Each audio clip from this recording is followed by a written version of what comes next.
Good morning, good morning, good morning.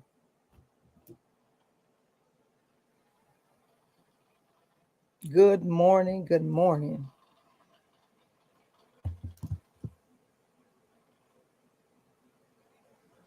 My device is working right. Okay. All right, good morning, good morning. Welcome to another edition of Freedom Friday. Another edition of Freedom Friday. So I need for you to invite, like, share, and tag someone. Let them know that we are live here for another edition of Freedom Friday. I am so happy and so excited that I made it to the end of the week. I made it to another day. I'm excited about what the Lord is doing. But he didn't have to wake me up this morning, but I'm so glad that he did. I'm so glad that he woke me up this morning. I don't know about you, but I'm grateful to God that whatever God said he's going to do, it shall be done. So we give him honor and we give him praise for what he's going to do. So I want you to invite, share, and tag someone. Let them know that we're live.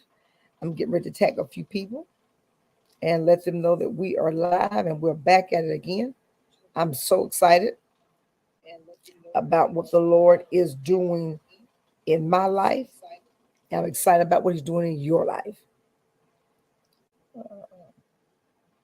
So you all know, like, share, and tag someone right now. Let them know that we are live. Let them know that we are live here on Freedom Friday. So tag somebody. I'm tagging people right now. So you all go ahead and tag some people.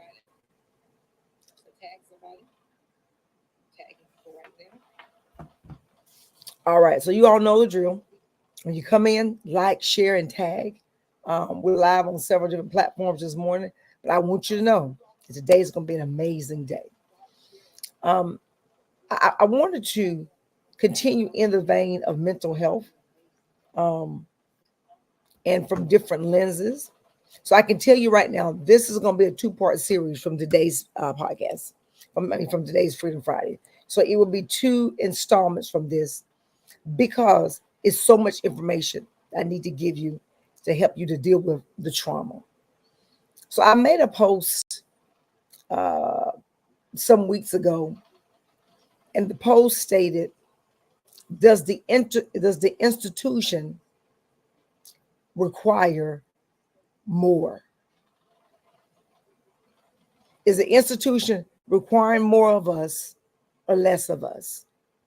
And I'm talking about the church. So there's conditions that are attached to the institution. The conditions are, if you do this, then you get that. And we have to realize that if there are conditions and there are strings attached to what you've been given, you need to reevaluate if this is really what you need. Remember, we're talking about guarding our minds and guarding our hearts and our mental health. So I'm going to talk about today the trauma of leaving a church and the trauma of staying with the church. So leaving a church due to trauma is complex and deeply a personal decision. They can be influenced by a variety of factors. But here are a few factors that people leave churches. And these are the things that we don't discuss. These are the things that we don't talk about.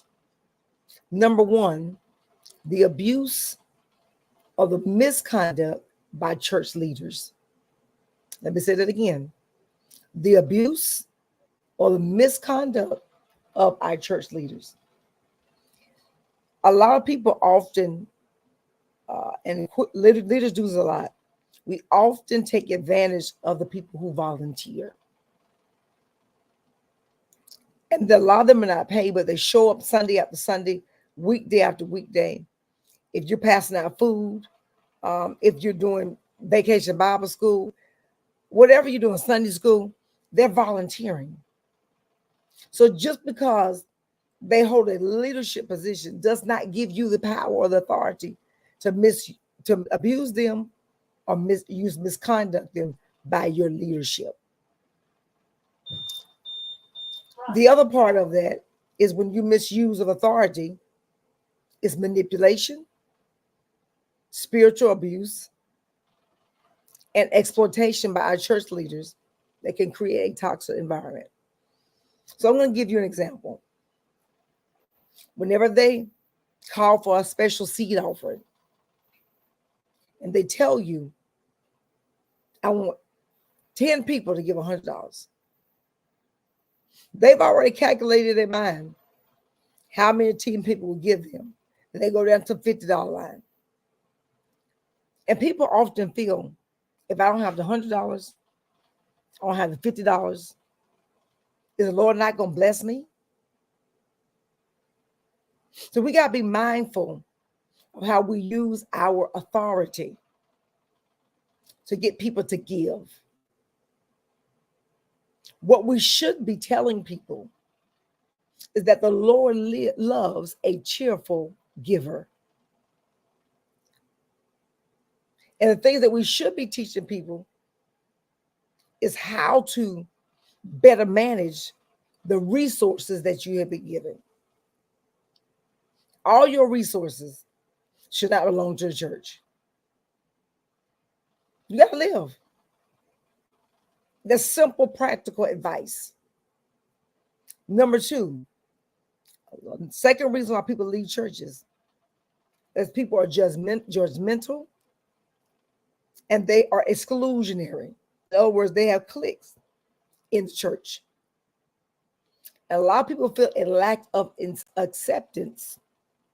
And they feel judged due to their lifestyle, beliefs, and their personal circumstances. And we have to remember this one thing. We don't hate the person. We may dislike or may not like some of the things that they do. But God did not put us in a space for us to hate. So whenever we see these hate crimes taking place, such as January 6th, the insurrection, and those people feel like they were right in everything that they did.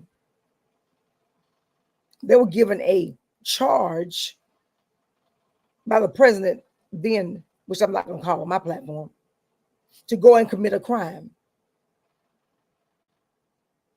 It's just the same in the church. People want to be accepted. But we have cliques in our churches where some people don't belong. So we exclude them because they don't look like us. They don't dress like us. So we exclude people. You got to be careful. And the other part of that is the trauma in the rejection. If you've ever been rejected, just know that the trauma behind rejection always will lead you back to the event, space, and time of when it happened. The other part of that is the condemnation and shame. Churches that emphasize sin and punishment over grace and forgiveness can instill a sense of shame and guilt, which cause a significant emotional harm. Got to pause there, because I know some of you that will catch this on a replay, you will find yourself in one of these categories. We often like to put people in shame and guilt them because of where they are, excuse me, or what they're doing. The Bible says, with love and kindness have I drawn thee. God draws us. It's not for me to judge anybody. Let him do the separating. But God called us to love unconditionally. The third reason why people leave churches is because of traumatizing beliefs and teaching.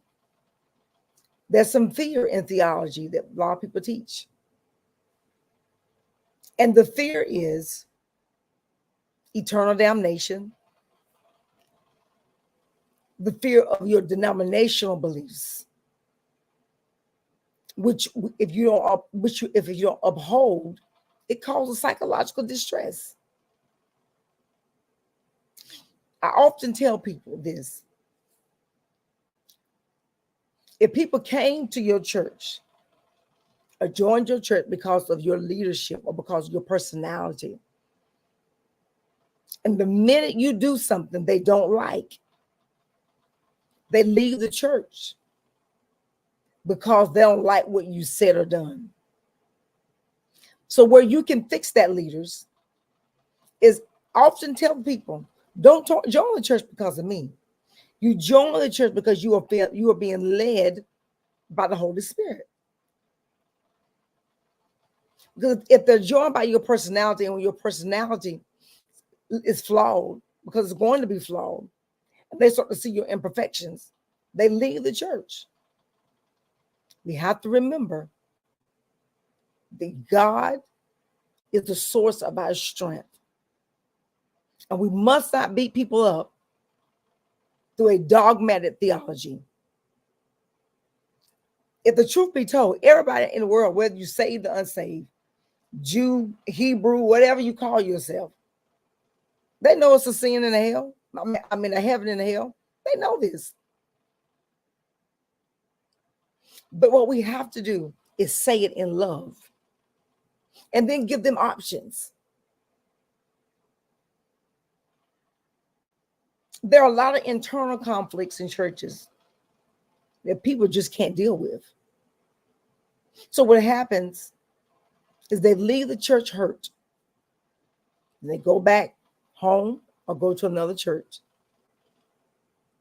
And when something's been done or said there, they don't like it, they'll leave there. It's because they have not dealt with the trauma in their own lives. They've not dealt with the trauma from the last church or from the last pastor. We have to remember that if we're going to get free from people, places, and things, we've got to deal with the trauma. When a church community fails to support a member during a personal crisis, such as a divorce, a loss, or a sense of betrayal, it can be traumatic. Whenever somebody's going through a crisis and the pastor or the church is not there for them, they leave the church because they feel rejected and alone. And this is an area we've got to do better with.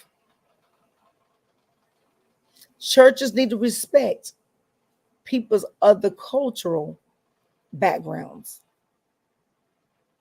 Remember, a lot of us were taught things growing up that were not biblical. It was tradition. And if we look at the tradition of what's going on now, a lot of the stuff that we were taught, it was traumatic. We didn't know it was traumatic, but we did. I'm going to give you an example. Childhood. We gave Easter speeches. We gave Christmas speeches. And I'm being totally serious with this point.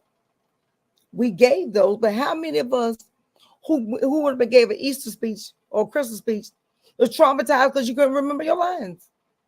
And then you looked at that and saw all those people.